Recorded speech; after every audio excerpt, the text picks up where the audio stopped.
Alhamdulillah Rabbil Alamin Ar-Rahmanir Rahim Maliki Yawmiddin Asyhadu an la ilaha illallah Wa asyhadu anna Muhammadan abduhu wa rasuluh Allahumma salli ala Muhammad wa ala ali Muhammad Amma ba'du fa ya ibadallah Ittaqullaha haqqa tuqatihi wa la tamutunna illa wa antum muslimun. Sumaidan faqalallahu ta'ala fi kitabihil karim. A'udzu billahi minasy syaithanir rajim. Bismillahirrahmanirrahim. Aqimis salata liduluki syamsi ila ghasaqil laili wa Qur'an al-fajr inna Qur'an al-fajri kana masyhuda.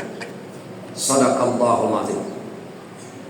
Hadirin jemaah Jumat yang insyaallah dimuliakan oleh Allah Subhanahu wa taala. Kembali kita bersyukur alhamdulillah pada siang hari ini kita masih diberikan oleh Allah kesehatan lahir maupun batin sehingga kita hadir kembali di masjid yang kita cintai ini. Salawat dan salam semoga senantiasa tercurahkan para junjungan kita Nabi besar Muhammadin sallallahu alaihi wasallam. Allahumma shalli ala Muhammad wa ala ali Muhammad. Hadirin jemaah Jumat yang insyaallah dimuliakan oleh Allah Subhanahu wa taala. Saya sebagai khatib pada hari ini kembali mengajak kita semua, mari kita sama-sama meningkatkan ketakwaan kita terhadap Allah Subhanahu wa taala. Karena dengan bertakwa kepada Allah inilah yang dapat menyelamatkan kita baik di dunia dan insyaallah kita akan selamat di hari akhir nanti. Hadirin jemaah Jumat yang insyaallah dimuliakan oleh Allah Subhanahu wa taala. Judul khutbah kita pada hari ini, salat membentuk pribadi muslim. Hadirin yang berbahagia, Allah Subhanahu wa taala sudah menjelaskan kepada kita semua agar dalam hidup dan kehidupan kita ini senantiasa mendirikan salat, bukan sekedar mengerjakan salat. Di dalam ayat yang saya bacakan di permukaan tadi, Allah Subhanahu wa taala mengatakan, aqimis salata lidulukish syamsi ila ghasaqil laili wa Qur'an al-fajri inna Qur'an al-fajri kana masyhuda. Allah memerintahkan kepada kita dirikan salat setelah tergelincirnya matahari. Para ahli tafsir sepakat bahwa kalimat ini adalah mengandung dua waktu salat. Yang pertama adalah salat zuhur, yang kedua adalah salat asar. Kemudian ila ghasaqil lail, setelah gelapnya malam ada dua salat, maghrib dan salat isya. Kemudian wa Qur'an al-fajri, bacaan pada waktu fajar mencakup secara khusus salat subuh. Inna Qur'an al-fajri kana masyhuda. Sesungguhnya salat subuh itu disaksikan oleh para malaikat. Hadirin jemaah Jumat yang insyaallah dimuliakan oleh Allah Subhanahu wa taala. Dari segi kalimat ayat ini jelas Allah Subhanahu wa taala memerintahkan kita agar mendirikan salat, bukan mengerjakan salat. Tentu bertanya dalam hati kita, apa perbedaan orang yang mengerjakan salat dengan orang yang mendirikan salat? Yang pertama, orang yang mengerjakan salat berarti orang tersebut belum melaksanakan perintah Allah. Karena tidak ditemukan di dalam Al-Quran bahwa Allah memerintahkan kepada kita agar mengerjakan salat. Tapi banyak di dalam ayat Allah menjelaskan kepada kita agar kita mendirikan salat. Yang kedua, hadirin yang berbahagia, kalau kita hanya batas mengerjakan salat, maka kita hanya batas kewajiban saja.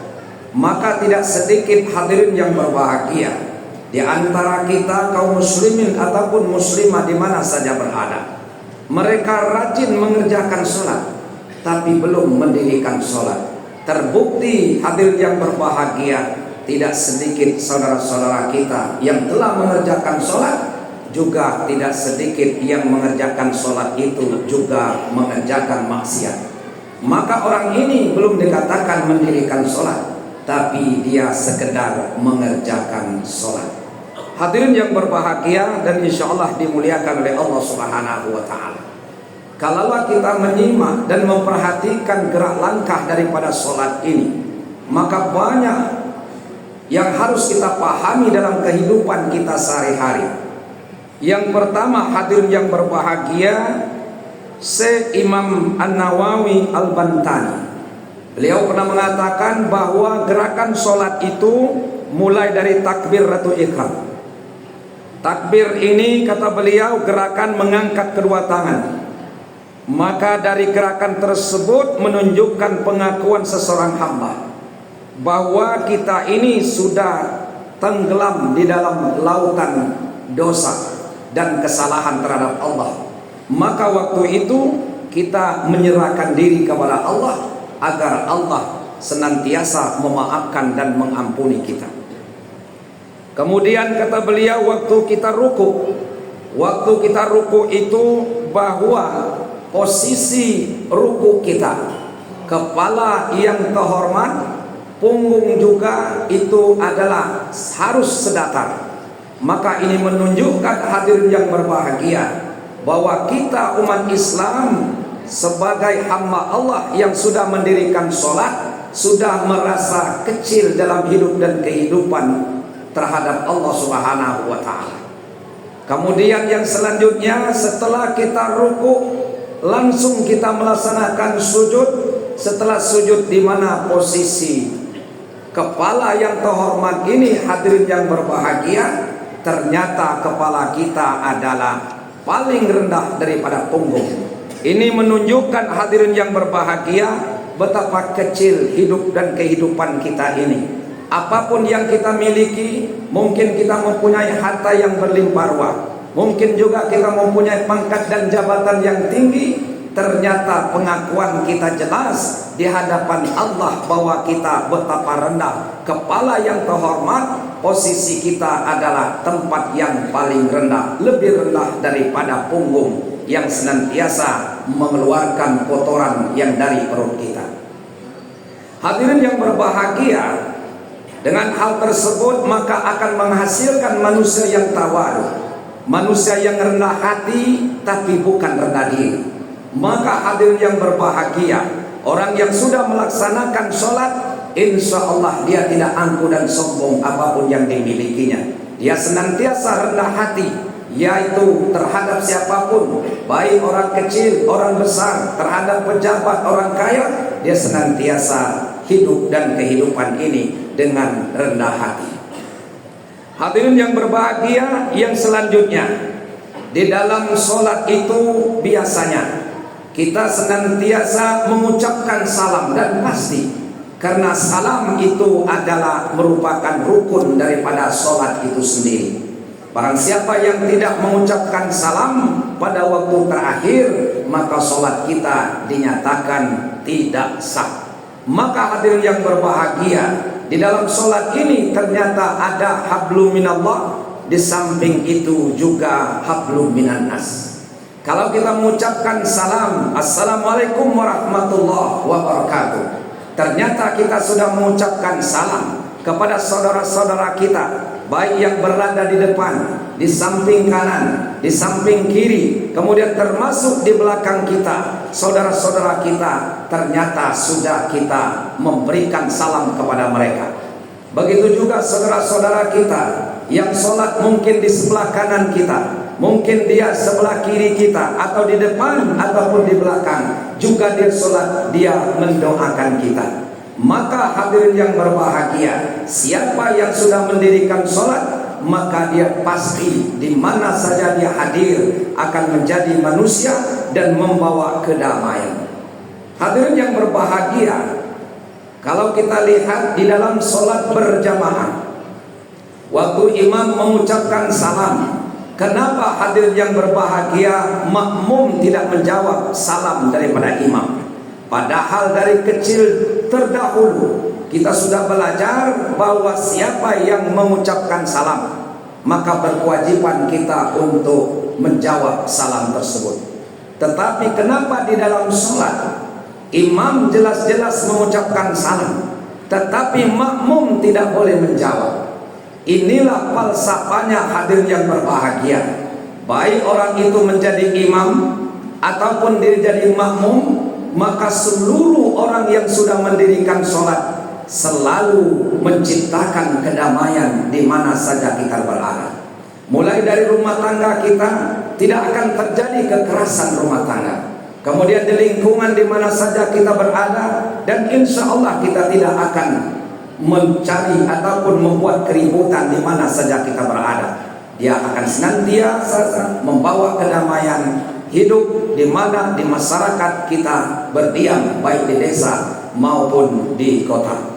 Oleh karena itu hadirin yang berbahagia, mudah-mudahan kita senantiasa termasuk orang-orang yang mendirikan sholat dalam kehidupan sehari-hari, bukan sekedar mengerjakan sholat.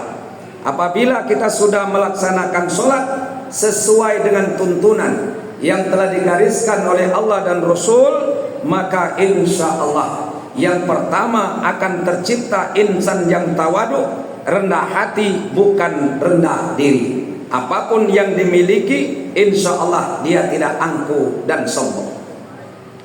Kemudian yang kedua, hadirin yang berbahagia, insya Allah akan menciptakan insan yang mempunyai iman akidah yang kuat.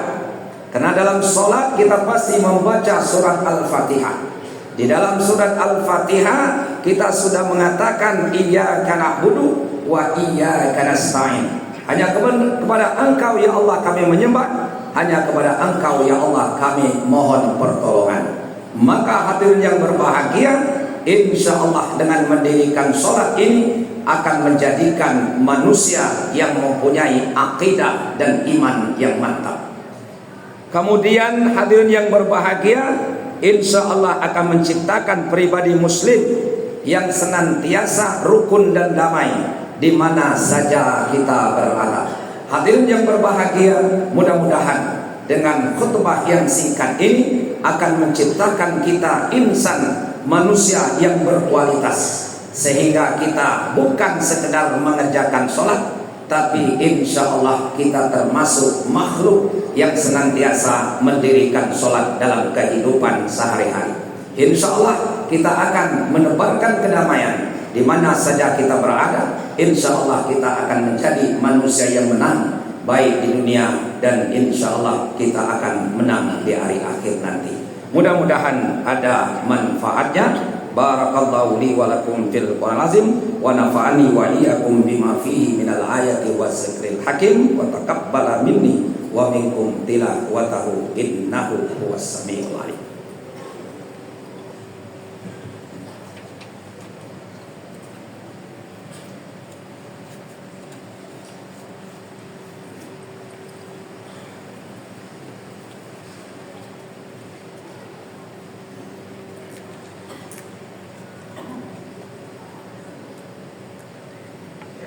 Alhamdulillah, alhamdulillah rabbil alamin, arrahmanir rahim, maliki yaumiddin. Asyhadu an la ilaha illallah wa asyhadu anna Muhammadan abduhu wa rasuluh. Allahumma shalli ala Muhammad wa ala ali Muhammad. Amma ba'du, fa ya ibadallah, ittaqullaha haqqa tuqatih wa la tamutunna illa wa antum muslimun. Inna Allah marakum bi amrin bada bi nafsi wa thanna bi malaikatihi wa ayyaha bil mu'minin min ibadihi fa qala azza min qail inna Allaha wa malaikatahu yusalluna 'alan nabi ya ayyuhalladzina amanu sallu 'alaihi wa sallimu taslima.